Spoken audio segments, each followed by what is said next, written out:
Over the past few months, hate crimes against Asian American communities have skyrocketed nationwide.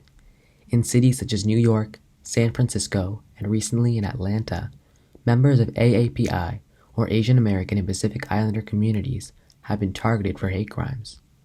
Since March of 2020, there have been over 3,800 reported cases of anti-Asian hate incidents in the U.S. alone. Jason Oliver Chang, an associate professor of history and Asian American studies at the University of Connecticut, explains how the COVID-19 pandemic has only increased xenophobia towards Asian Americans and how it has contributed to a history of systematic racism. Hate crimes against Asian Americans aren't anything new to the United States. In some ways, the legal definition of hate crime does not actually capture the violences that Asian Americans are facing. You can see that this is clearly linked to the racist rhetoric from President Trump's administration with the rise of the pandemic.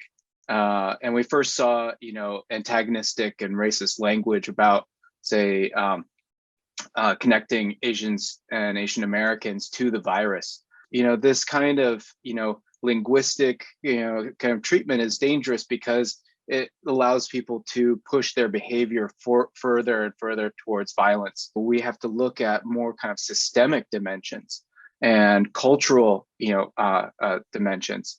And so it's not simply attributed to just one bad actor, but tapping into a deeper history in which Asians have been seen as aliens to the nation, as disposable, and that white violence is protected.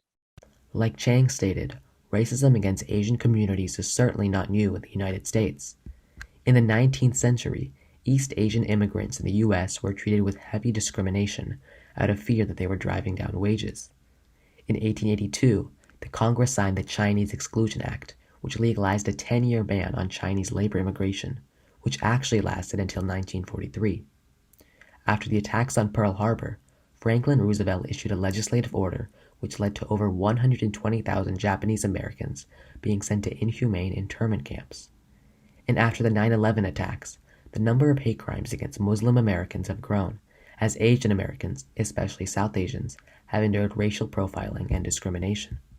The discussion around this subject has continued in the PALY Asian American Student Union, a club centered around sharing, learning, and discussing Asian culture and topics that affect Asian Americans. Emily Yoon, a co-president of the PALY AASU, comments on the discussions her club has had regarding racism in their community. We really shared our personal experiences because the racism here in Palo Alto and the Bay Area for Asian Americans is very different than in other parts of the US. I feel like a lot of it is very indirect and therefore it's kind of difficult to identify sometimes. But by kind of sharing our experiences, we realize that we have a lot of things in common and that these are not just individual issues, but we as a whole Asian American community are struggling with these problems.